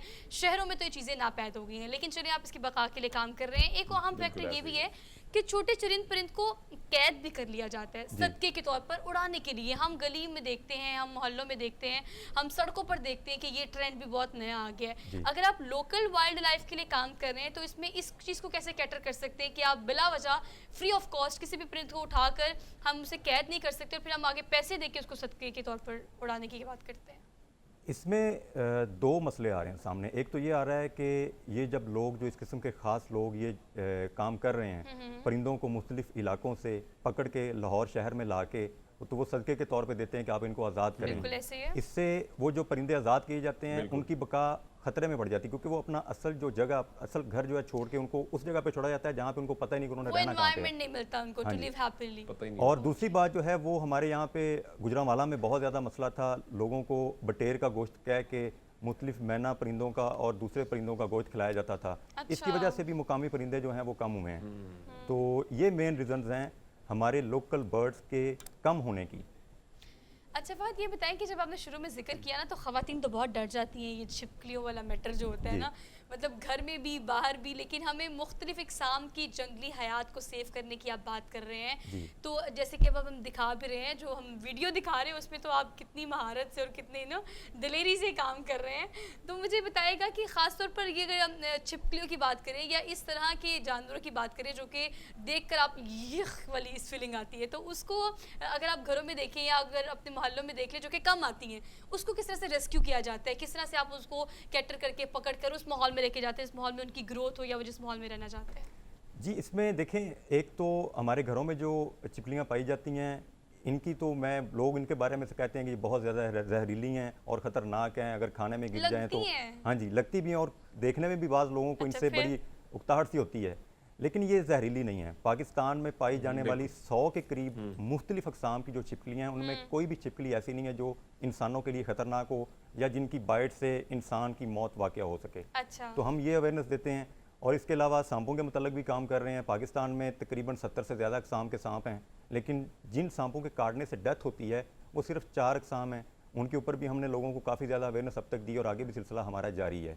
तो घरों के अंदर कोई भी जानदार जो नज़र आए उसको बजाय फौरी मारने के, हमने एक तरीक़ाकार इख्तियार किया, वो ये है कि हम अपना सोशल मीडिया पे एक नंबर जो है वायरल किया हुआ है जिस पर लोग हमसे रब्ता करते हैं कि हमारे घर में ये चीज़, मिसाल के तौर पे कोई कीड़ा नज़र आ गया है, कोई छिपकली, कोई सांप, कोई परिंदा ज़ख्मी, तो काइंडली हमें गाइड करें, हम इसके साथ कैसे ट्रीट करें, तो फिर हम उन लोगों को गाइड करते हैं। अच्छा, ये नंबर इसका आप जिक्र कर रहे हैं ना, तो ये नंबर मैं आपको बता भी दूँ, ये नंबर आपकी टेलीविजन स्क्रीन पर आ भी रहा है। हरमीत, इस्लामाबाद में, लाहौर में, कराची में, मतलब मुख्तलिफ इलाकों में, मुख्तलिफ सिटीज़ में आप लोग हैं ना, हर तरह के इलाकों में ये जो है बेसिकली 031546341115 ये हेल्पलाइन नंबर है। ये मिशन अवेयरनेस प्रोग्राम ये जो चला रहे हैं फाउंडेशन के तौर पर, कि कहीं भी आपको इस तरह का जानवर चरिंद परिंद देखते हैं जो कि अनयूजुअल माहौल में है, जो उसका माहौल नहीं है, जिसमें उसकी ग्रोथ नहीं हो सकती, जिसमें वो लोग नॉर्मली रहते नहीं है, उनको रेस्क्यू करके उस माहौल तक पहुंचाना इनकी जिम्मेदारी है।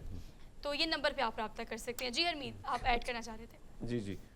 अच्छा फहद साहब, हम देखते हैं कि ज़ाहिर बात है कि जो फाउंडेशन आपने शुरू की है, हमारे इससे पहले खबर कराची में एक दोस्त थे जिन्होंने शुरू की थी। आपसे जानना चाहूँगा कि ये फाउंडेशन आने के बाद डेली जो है कितने कांटेक्ट होते हैं, किस तरह रेस्क्यू करते हैं, फिर उसका किस तरह ट्रीटमेंट किया जाता है, थोड़ा सा इस बारे में बताइएगा। मैं बेसिकली फाउंडेशन के जो हमारी सरगर्मियाँ चल रही हैं उनको ज़रा आसान अल्फाज में फिर बयान करता हूँ ताकि लोगों को समझने में आसानी हो। असल में वाइल्ड लाइफ के बारे में हमारे लोगों को पता भी नहीं है। वाइल्ड लाइफ हम चंद परिंदों जानवरों को ही समझते हैं, लेकिन पाकिस्तान में बहुत बड़ी बायोडाइवर्सिटी है इनके बारे में, वाइल्ड लाइफ की।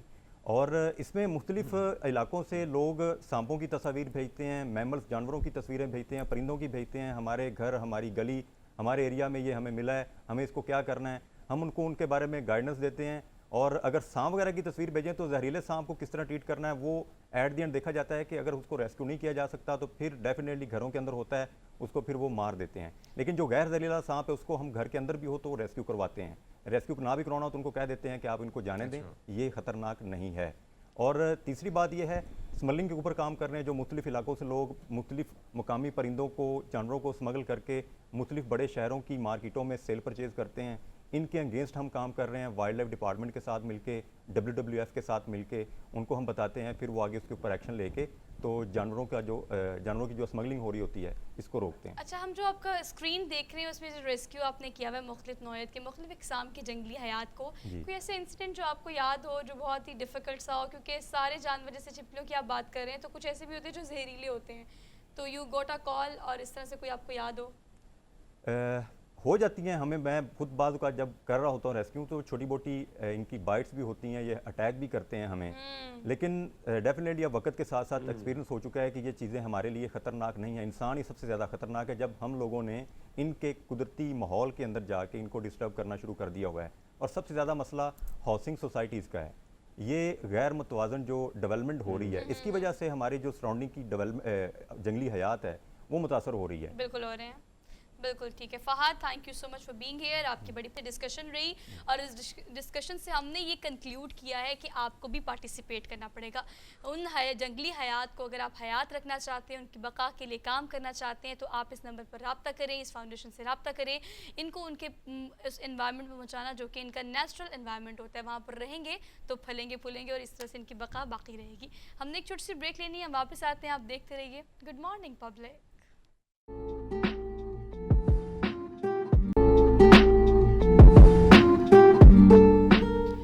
Welcome back after the break. So basically time काफ़ी चेंज हो गया है आफ्टर पेंडेमिक कोविड-19 में। फाइनली हमारे बच्चों में, चाहे वो यूनिवर्सिटी के हों, कॉलेज के हों, स्कूल के हों, हमने डिजिटल पाकिस्तान पे स्विच करने के बाद ऑनलाइन क्लासेस लेना सीख ही ली हैं। लेकिन पूरी दुनिया में अगर मैं जनरली बात करूँ तो मैं हर जगह एग्जांपल कोड नहीं करती यूरोप की, लेकिन अब वहाँ पर बाकायदा जैसे हमारे बच्चे बड़े बड़े बैग लेते हैं, उसमें ढेर सारी बुक्स होती हैं, स्टेशनरी होती है, वहाँ ऐसा रुझान नहीं है। एक टैब, एक मोबाइल फ़ोन जो कि आप स्कूल लेके जा सकते हैं, जिसमें आपके सारे कोर्स को एप्लीकेशन की सूरत में या डिफरेंट फीचर्स की सूरत में रखा जाता है। पाकिस्तान में इस चीज़ को लॉन्च करने का क्रेडिट जो है वो हम देते हैं ख़ासतौर पर असातिज़ा को सिखाने का, बिकॉज बच्चों को तो पता लग गया कि आप ऑनलाइन क्लासेस कैसे लेनी है। लेकिन इस पेंडेमिक में जितना मसला बच्चों को हुआ उतना ही मसला असातिज़ा को भी हुआ था कि ऑनलाइन क्लासेस देनी कैसी हैं। अब एक ऐसी ऐप लॉन्च की है किसकी जानिब से, मियाँ उसामा तारिक की जानिब से, जो कि इस प्रोडक्ट के और ख़ासतौर पर इस प्रोजेक्ट के हेड हैं। किस तरह से, किस सोच के तहत वो इसको लॉन्च कर चुके हैं और किस सोच के तहत वो असातिज़ा को ट्रेनिंग देना चाहते हैं इस एप्लीकेशन के थ्रू कि बच्चों को भी ऑनलाइन पढ़ने की आदत हो और आसानी से एक ही एप्लीकेशन में आपको बच्चों को पढ़ाना कैसे है, उनकी लर्निंग स्किल को इन्हांस कैसे करना है और बहुत सारी ऐसी चीज़ें जो कि असातिज़ा सीखेंगे और फिर वो बच्चों को उस तरह से पढ़ाना शुरू करेंगे। ये ऐप है क्या? उसामा इस वक्त मौजूद है इस्लामाबाद में हरमीत के साथ, तो हरमीत ओवर टू यू, बाकी बातें आप पूछें। जी बहुत शुक्रिया आपका उसामा साहब, बहुत शुक्रिया आपका।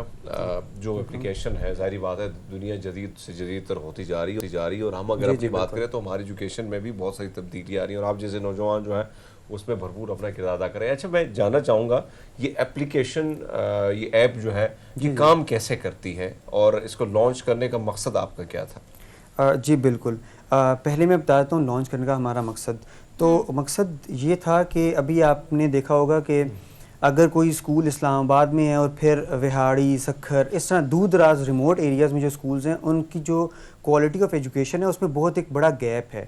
ठीक है, वहाँ पर किसी ने FSC भी कर लिए तो वो भी टीचिंग कर रही है, मैट्रिक भी इवन करके टीचिंग कर रहे होते हैं। तो फिर इस एप्लीकेशन को बनाने का मकसद ये था कि स्टैंडर्डाइज़ किया जा सके, एजुकेशनल जो क्वालिटी है उसको वहाँ बाकी एरियाज़ में भी इम्प्रूव किया जा सके, वैसे ही बनाया जा सके जैसा यहाँ पे के एलीट स्कूल्स में डिलीवर होती है एजुकेशन, राइट। तो उसके लिए जो हमने ऐप बनाई है वो उसके दो ऐप्स हैं। तो एक है स्टूडेंट्स के लिए, राइट, फिर एक है स्कूल्स के स्टेक होल्डर्स के लिए, आपके प्रिंसिपल हो गए, स्कूल ओनर हो गए या फिर टीचर्स हो गए। तो जो टीचर्स वाली ऐप है उसका मकसद ये है कि टीचर्स को एक तो ट्रेन किया जाए, ठीक है, कि लेक्चर्स वगैरह को डिलीवर कैसे करना है।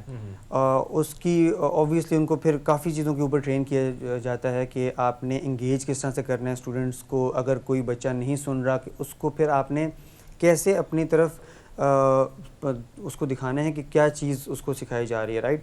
और फिर जो इसका दूसरा पार्ट है स्टूडेंट्स वाला, उसमें ये चीज़ है कि उनको डिफरेंट वीडियोस के थ्रू भी जो है ना कोई एक टॉपिक पढ़ाया जाता है, उसके बाद फिर असेस भी किया जाता है। और कमिंग बैक टू टीचर्स वाली ऐप, तो उसमें एक पार्ट है लेसन प्लान्स के नाम से हमारा।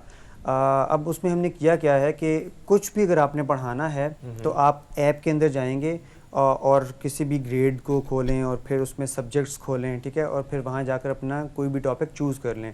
उसमें आपको टीचर्स को स्टेप बाय स्टेप इंस्ट्रक्शंस के थ्रू बताया जाता है कि कैसे आपने ये स्पेसिफिक लेसन डिलीवर करना है, ताकि बच्चे को उसके एक्चुअल कॉन्सेप्ट्स को समझ आए। अभी आपको पता है कि क्या होता क्या है, रट्टे लगवा दिए जाते हैं, राइट।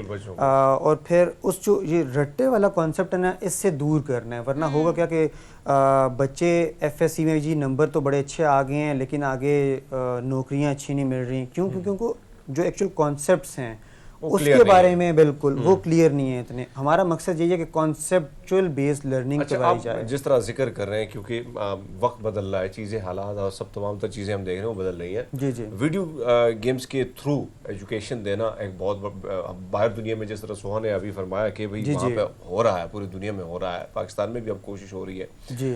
जो ग्रेड है, कौन सी क्लास तक ये तमाम तर ये जो एप्लीकेशन है इसकी सहूलियात, चाहे वो टीचर है या स्टूडेंट है, उस तक मुहैया है? ठीक है, फॉर स्टूडेंट्स ये हमने 6th ग्रेड तक लॉन्च कर दी हुई है, from PG play group KG nursery, ठीक है। अच्छा। और फिर जो है जो हम स्कूल्स मॉडल है हमारा, उसमें हमने अभी तक 5th तक लॉन्च की है। अभी हमारा इंशाल्लाह 1-2 साल में बाकी का कंटेंट भी क्रिएट हो जाएगा और फिर उसके जो बाकी लेसन प्लान्स वगैरह होते हैं वो भी हम बना लेंगे। तो पूरा जो है 8 तक और फिर उससे ऑनवर्ड 12th तक हमारा जाने का प्लान है। अच्छा, मैं एक और चीज़ जानना चाहूँगा। आपने विहाड़ी की बात की, अपने दूर-दराज इलाकों की बात की। जी जी। सबसे बड़ा मसला ये है कि हमने देखा है कि हमारे उधर प्राइवेट स्कूल जितने भी है वहाँ पे भी मैट्रिक का या एफएससी का स्टूडेंट जाके टीचर बन जाता है और वही रटा रटाया, अगर उसने जो सीखा है वही सिखाया, कोई ट्रेनिंग नहीं है। लेकिन सबसे बड़ा मसला है कि एप्लीकेशन चल रही है इंटरनेट से, बहुत सारे इलाकों में इंटरनेट नहीं है। तो इस सहूलियात को अपनाने के लिए और कोई ऑप्शन होगा क्या?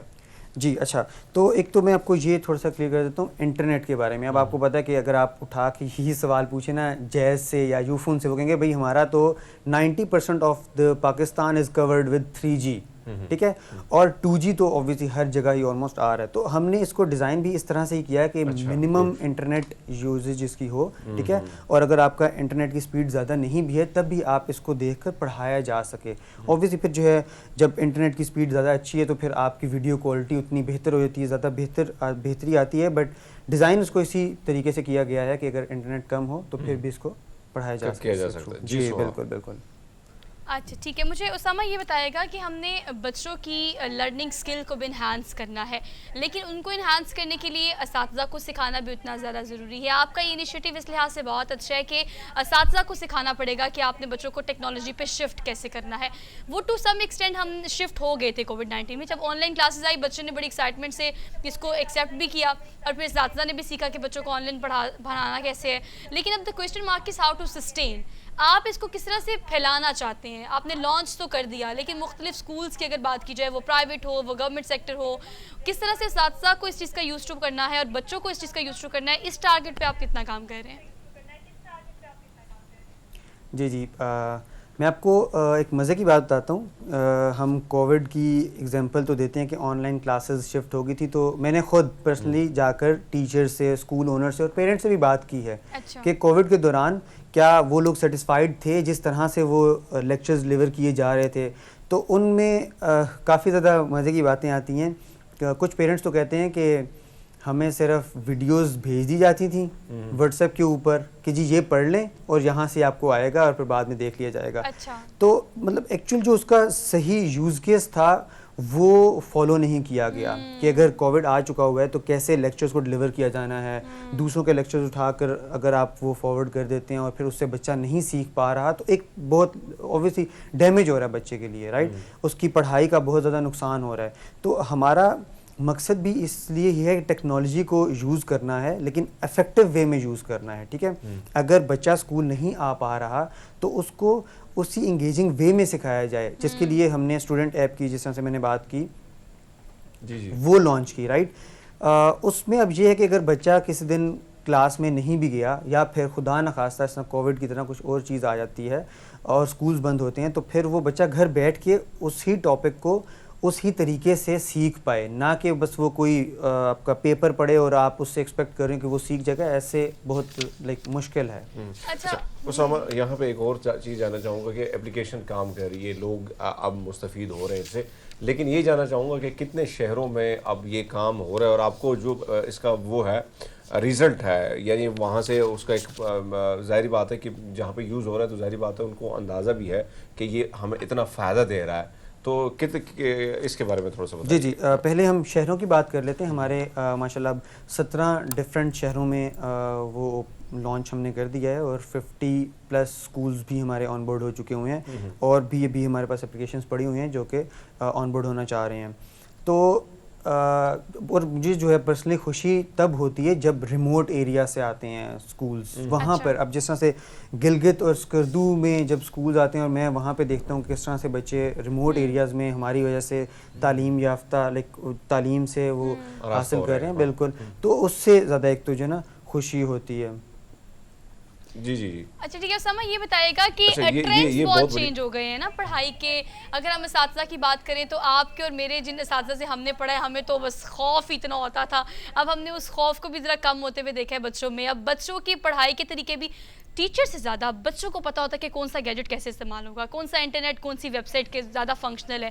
अब आपने जो एप्लीकेशन इसमें जो फीचर्स हैं उसको मैं देख रही थी कि इसमें कारकर्दगी को जांचने के, मापने के, तालीमी नताइज बेहतर करने के और फिर स्कूल के भी कुछ फीचर्स आपने शामिल किए हैं कि अगर आपने स्कूल की एक्सपेंडिचर्स को देखना है, आपने उसकी इनकम को देखना है, आपने उसकी ग्रोथ को देखना है, तो ये फीचर्स भी आपने उस एप्लीकेशन में शामिल किए हैं। मतलब ये इतनी प्रोडक्टिव हो सकती है किसी भी इदारे को चलाने के लिए, बढ़ाने के लिए।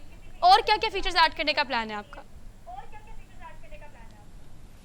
जी बिल्कुल, अभी हमने रिसेंट एक और फीचर भी लॉन्च किया है, एग्ज़ाम जनरेटर। अभी टीचर्स को काफ़ी ज़्यादा ये इश्यूज़ आते हैं कि अब ज़ाहिर सी बात है जिस टीचर ने अगर एफएससी की हुई है तो वो उस जगह पे हिट नहीं कर सकेगी कि बच्चे के कॉन्सेप्ट्स किस तरह से उसने टेस्ट करने हैं, राइट। तो हमने ऑटोमेटेड एग्ज़ाम जनरेटर प्रोवाइड कर दिए कि अगर आपने एग्ज़ाम्स बनाने किसी भी स्पेसिफिक टॉपिक को टेस्ट करना है कि बच्चे ने वो सीख लिया या नहीं सीखा, तो आप हमारे एग्ज़ाम जनरेटर में जाएंगे और फिर टॉपिक सेलेक्ट करेंगे और एग्ज़ाम जनरेट कर देंगे। और फिर वो एग्ज़ाम जनरेट भी उसी तरीके से होगा कि स्पेसिफिक उन एरियाज़ से वो बच्चों के सवाल किए जाएँ कि उनको कॉन्सेप्ट्स को वेरीफाई किया जाए कि क्या वो आइदर कॉन्सेप्शलाइज लर्निंग के ऊपर वो आ भी गए हैं या फिर दोबारा वो इसको रट्टे के थ्रू ही लेकर चल रहे हैं। और अभी मज़ीद हमारे इसमें फ़ीचर्स भी और ऐड करने का इरादा है। जैसे अभी जो टीचर ट्रेनिंग है उसी में ही काफ़ी ज़्यादा हम मॉड्यूल्स और ऐड कर रहे हैं कि किस तरह से और डिफरेंट सब्जेक्ट्स की ट्रेनिंग दी जाए। अगर कोई एक स्पेसिफिक सब्जेक्ट को टीचर पढ़ा रही है, लेट्स से मैथ्स पढ़ा रही है,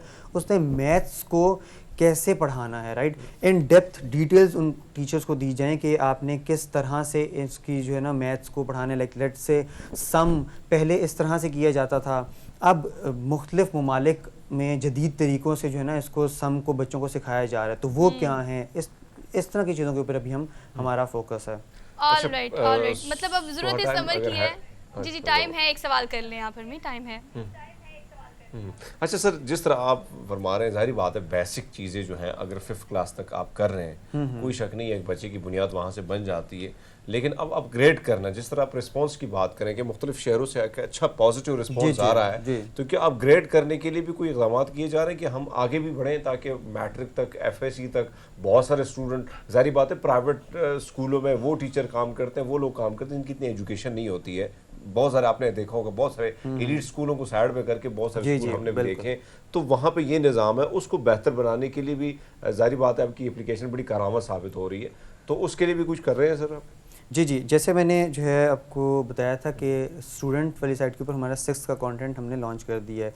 तो जैसे ही हमारा 8 तक का कंटेंट बन जाएगा, ठीक है, और फिर उसमें जो लेसन प्लान्स और फिर बाकी वीडियोस, ये सारा मटेरियल हमारा रेडी होगा, तो हम इंशाल्लाह ताला ऑनवर्ड भी जो है रिलीज़ करेंगे और फिर इसमें इम्प्रूवमेंट्स भी कर रहे होते हैं। फॉर एग्जांपल, अगर किसी एक लेसन प्लान को पढ़ाने में 3 से ज़्यादा टीचर्स को इशू आया, दैट मीन्स कि उसमें इम्प्रूवमेंट्स की काफ़ी ज़्यादा ज़रूरत है। तो हम उनसे फीडबैक लेते हैं टीचर्स से कि आपको ये कैसा लगा लेसन प्लान पढ़ाने में, जो है ना, इंगेज रहे थे बच्चे, अगर नहीं रहे थे तो साथ ही उसको दोबारा इम्प्रूव करके लॉन्च किया उसी सेम लेसन प्लान को ही। All right Asama, thank you so much and best of luck साइड कि आप इसको मज़ीद बेहतर करके तालीम निज़ाम में तब्दीली के लिए अगर काम कर रहे हैं, दैट इज़ रियली गुड। लेकिन कुछ पार्टिसिपेशन को, थोड़ी सी कंट्रीब्यूशन हमें भी देनी पड़ेगी।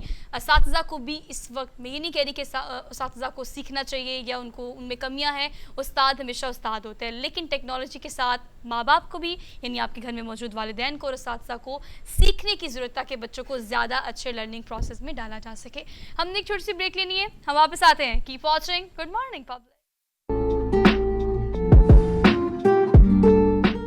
Welcome back after the break. Lahore studio से बगैर कोई बात किए सीधा आपको ले चलते हैं सवात, क्योंकि सवात ख़ास तौर पर ये सफ़र जो टेररिज्म से टूरिज़्म का सफ़र तय किया है सवात ने, इसमें बड़ा अहम किरदार है उन फोटोग्राफर्स का जिन्होंने सवात की वो खूबसूरती वीडियोज़ और फोटोज़ के थ्रू हम तक पहुँचाई है। आपकी मुलाकात कराते हैं, ख्वाजा सईद हमारे साथ मौजूद हैं और ये कुदरती तमाम नज़ारे जो हैं उनको अपने कैमरे की आंख में कैद करके हम तक पहुँचाते हैं। इनको आज के शो में खुशामदीद कहते हैं। ख्वाजा सईद कैसे हैं आप, ठीक हैं? अल्हम्दुलिल्लाह जी, आप कैसे हैं? बड़े अच्छे सीन पे आप बैठे हुए, हमें लगा पीछे बकायदा आपने एक सीनरी लगाई हुई, लेकिन ये रियल सीनरी है और पीछे पहाड़ और बादल, जो खूबसूरत सा मौसम हमें नज़र आ रहा है। कब से कर रहे हैं ये फोटोग्राफी और ये स्किल्स जो हैं, इसमें आपका क्या पैगाम है जो दुनिया को देना चाहते हैं टूरिज्म के हवाले से? 7 साल हो गए मुझे फोटोग्राफी करते हुए। जब मैंने स्टार्ट किया था ना, तो बहुत कम लोग जो है ना वो स्वाद आ रहे थे फोटोग्राफी के लिए। तो फिर मैंने स्टार्ट किया कि अपने इलाके को प्रमोट करूं। तो यही वजह थी कि अपने इलाके को प्रमोट करना था और लोगों को इनवाइट करना था कि यहाँ पे आए। बहुत खूबसूरत माहौल होता है यहाँ का और बहुत खूबसूरत जगह है। अगर आप इंस्टाग्राम पे देखें, फेसबुक पे देखें, आप लोग लाइव विजुअल भी देख सकते हैं। तो मैंने इनवाइट किया बहुत से लोगों को, लेकिन फिर वो लोग नहीं आ रहे थे ना टेररिज्म। तो फिर मैंने खुद से स्टार्ट किया, तो ये जगह लोगों को दिखाई कि अब बहुत सारे लोग हैं जो आ रहे हैं स्वाद, और शुक्र अल्हम्दुलिल्लाह टूरिज्म फिर से स्टार्ट हो गया है। अच्छा, सनराइज से ख्वाजा सईद, अगर आप देखें सवात वैसे बड़े खूबसूरत इलाके हैं, वहाँ के मुख्तलिफ पहाड़ अगर हम देखें, सरसब्ज वादियाँ हैं, दरियाओं की मैं बात करूँ, कमाल का है, कमाल की खूबसूरती है। खासकर कौन सा चुनाव जब आप करते हैं फोटोग्राफी के हवाले से, तो किन किन ऐसे इलाकों की तरफ आपका रुझान ज़्यादा है? अगर हम कालाम से ऊपर उन पहाड़ियों की बात करें या हम जाते हैं मटर के साइड पे, तो उन इलाकों में वैसे खूबसूरत इलाके हमें देखने को मिलते हैं जो कि बहुत सवात के लोगों ने भी नहीं देखी। तो क्या आपका रुख किन किन इलाकों की तरफ होता है? कालाम से आगे ब्लू वाटर, इतरोड़ और कालाम के बीच में जो एक इलाका है ब्लू वाटर, उससे 4 घंटे के फासले पे जान चाहिए बेहतरीन, जो अभी रिसेंटली एक्सप्लोर हुआ है ना। तो रिसेंटली तो नहीं हुआ, लेकिन अभी लोगों ने देख लिया है। तो मेरी फोटोग्राफी में वो ज़्यादातर मैंने उन लोगों को दिखाया है, लेकिन वहाँ पे जून जुलाई उसी टाइम एक निकलते हैं ना, तो उस वक्त की जो फोटोग्राफी होती है या वीडियोग्राफी ना, वो बेहतरीन कमाल की होती है। एक ये जगह है, और एक ये बहरीन से अगर आप आधा घंटे आगे जाए, मानक्याल एक जगह है, वहाँ से फिर सिरे की तरफ डस्टन या 4x4 जाता है और फिर हाइकिंग करनी पड़ती है 3-4 घंटे की। तो वो भी बेहतरीन जगह है। मई और जून के महीने में आप लोग जा सकते हैं। बिल्कुल वैसे ही खूबसूरत इलाके है, आपने पहले बताया, तो बेहतरीन जगह है। अच्छा ठीक है ख्वाजा सईद, ये बताइएगा कि आप जो नेचर फोटोग्राफर का क्रेडिट आपको मिला है, उसमें अब हम लाहौर में देखें तो बहुत सारे इक्विपमेंट्स यूज़ होते हैं, ड्रोन यूज़ होता है और XYZ बहुत सारी टेक्नोलॉजी आ चुकी है। आप क्या क्या इक्विपमेंट यूज़ करते हैं? ख़ासतौर पर ये थोड़ा डेंजर भी हो जाता है कि अगर आप पहाड़ों में और इधर उधर फोटोग्राफी करते हैं, तो आप इसे किस तरह से मैनेज करते हैं? क्या क्या इक्विपमेंट यूज़ करते हैं? मेरे पास कैमरा है A7R3 का, जो लेटेस्ट इक्विपमेंट है मेरे पास। मेरे 2 Pro है ड्रोन मेरे पास, और FPV ड्रोन भी है, लेकिन वो मैं बहुत कम यूज़ करता हूँ। लेटेस्ट इक्विपमेंट है मेरे पास। लाहौर के जो फोटोग्राफर है वो भी यही चीज़ें इस्तेमाल करते हैं, मैं भी यही चीज़ें इस्तेमाल करूँ, लेकिन मैं अपने स्वाद को प्रमोट कर रहा हूँ और वो मुख्तलिफ इलाकों की ज़्यादातर सर्दू वगैरह जाते हैं, तो हमारे इलाके में ज़्यादातर हाइकिंग होती है, तो वो लोग इधर का रुख ज़्यादा नहीं करते, तो मैंने खुद से ये सब कुछ किया है कि अपने इलाके को प्रमोट करूँ इस वजह से। जी अच्छा ख्वाजा सईद, अगर हम देखें, आपने जिस तरह फरमाया स्टार्ट में कि जिस तरह सोहा ने भी फरमाया, उस इलाके में बात करूँ तो टेररिज्म एक वक्त था कि वहाँ पे लोग शिकार थे, माहौल इस किस्म का था कि टूरिस्ट जो है वो उस तरफ नहीं आते थे। लेकिन आप जैसे नौजवानों ने, जिस तरह व्लॉगर आए, यूट्यूबर आए, आप जैसे नौजवान आए जिन्होंने अपनी फोटोग्राफी के जरिए लोगों को अट्रैक्ट किया, अब आप ये फरमाएं कि आप जिन जिन इलाकों की तरफ गए हैं वहाँ पे बहुत कम लोग वहाँ जाते हैं, तो आपकी इस फोटोग्राफी से फ़ायदा उन इलाकों को क्या पहुँचा है? ये ज्यादातर जो इलाके ना उससे टूरिज्म प्रमोट हुआ है, वहाँ की लोगों की लाइफ में बेहतरी आई है, क्योंकि वहाँ पे शॉप होते हैं तो उन लोगों से वो चीज़ें वगैरह ले लेते हैं। लेकिन एक मैं अपनी हुकूमत से मुतालबा करूँगा इस चीज़ का कि जिन जिन इलाकों के मतलब कंट्रोल लेके ना तो उसके की नज़दीक ही ढाबे वगैरह को ले देना, एक प्रॉपर प्रोसीजर होना चाहिए कि थोड़ा दूर उनसे ढाबे वगैरह खुल ली जाए। इलाकों के तो प्रमोट हो रहे हैं, लोगों की लाइफस्टाइल भी प्रमोट हो रही है, लेकिन वो जो हमारा ठीक है ख्वाजा सईद, नेक्स्ट टाइम के स्पॉट को कवर करने के लिए जाएंगे तो हरमीत को साथ लेके जाएगा, बिकॉज हरमीत भी और शांगला सवाद साइड से ही है, तो मेरे ख्याल से हरमीत भी काफ़ी इंजॉय करेंगे। ऑल दो प्रोग्राम जो है उसको हम कंक्लूड कर लेते हैं इस पॉइंट पर कि हमने आज के सारे प्रोग्राम के सारे सेगमेंट आपको दिखाएं, ये प्लेटफॉर्म आपके लिए। If you want to participate, और इसके अलावा अगर आप चाहते हैं कोई टॉपिक इस प्रोग्राम का हिस्सा होना चाहिए, तो आप सोशल मीडिया पब्लिक न्यूज़ के पेज पर हमें टैग भी कर सकते हैं।